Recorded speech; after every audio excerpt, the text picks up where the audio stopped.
What's going on, y'all? It's the kid J Nolan here. I'm coming to y'all today from the outside, man. I'm actually preparing for my show at Center Stage Atlanta, so I ain't really got time to really be messing with the whole setup, right? But I wanted to come to y'all anyway and talk about the fact that Justin Timberlake just sold his whole entire music catalog for $100 million, right? So this is really big, man. Of course, I've talked about this company, Hipgnosis, for a while. I mentioned them a long time ago. They're buying up everybody's music catalog, man. Like, they just got billions of dollars on hand for music catalog. They bought Timberland's catalog for like $100 million back in 2020. They bought No ID's catalog for like $50 to $80 million back in 2020. They've been buying up all type of stuff. Jonte Austin, I remember The Dream sold his catalog for like 30-40 million a couple years ago. This is what's really going on right now, man. Like, all of our legends, all of our big acts are kind of cashing out right now. And the reason why I believe people are doing this is because there's got to be something on the precipice coming, man. Like, I don't know how lucrative the music industry is going to continue to be moving forward for people in their lifetimes. It seems like having a nice body of work that's gonna carry on for generations, like having legendary catalog, that is something that pays off. But in the right now, with the way that streaming pays, getting 1 million streams may get you anywhere between $5,000 to $8,000. Like, for people that have an elevated type of lifestyle, that doesn't really do nothing for them, right?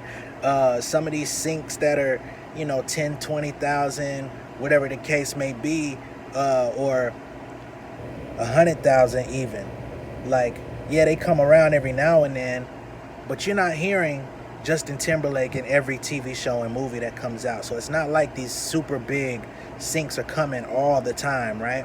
So these are the things that a lot of artists are starting to think about. How am I going to carry over my family in the long term? Yes, there is money coming. Yes, there are shows and things of that nature. Shows are still on the decline. It's kind of slow. Live Nation is ramping back up finally with their concert business.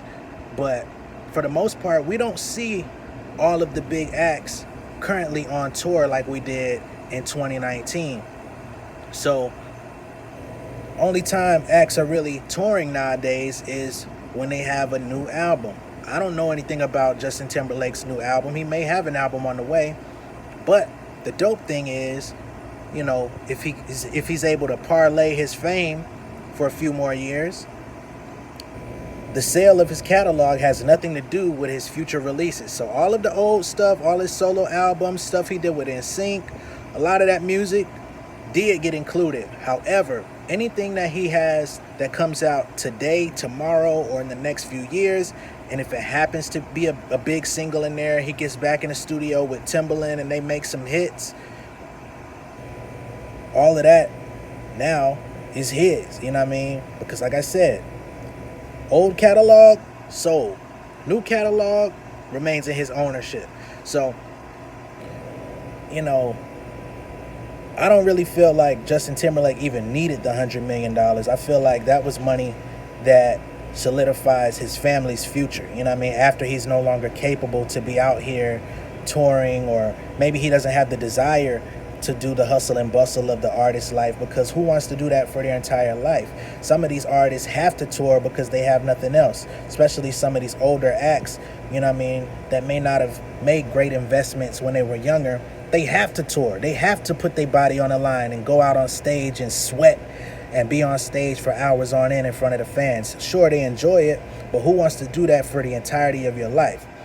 60, 70 years old, having to do it. It should be something that you do because you just love it. So, yeah, man, it's a pretty big deal. A lot of artists have been making this same decision.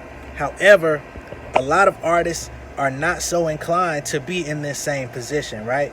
If Justin Timberlake catalog is worth $100 million, then that tells you off rip that a lot of the artists that didn't do as well, didn't sell as much, didn't have as much pop appeal, their catalog's not going to be worth nearly as much. They might get 20 million or maybe 10 million, you know what I mean?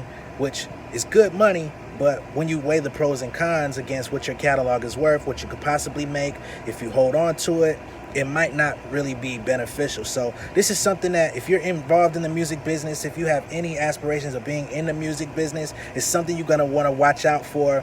And just to see how the music business continues to evolve, because everything is changing. Executives change seats from company to company every day. I study music business worldwide. You get to see all of the people that go from one company to the next. They play musical chairs every single day, every single month. People are going from one company to the next. So the game is changing.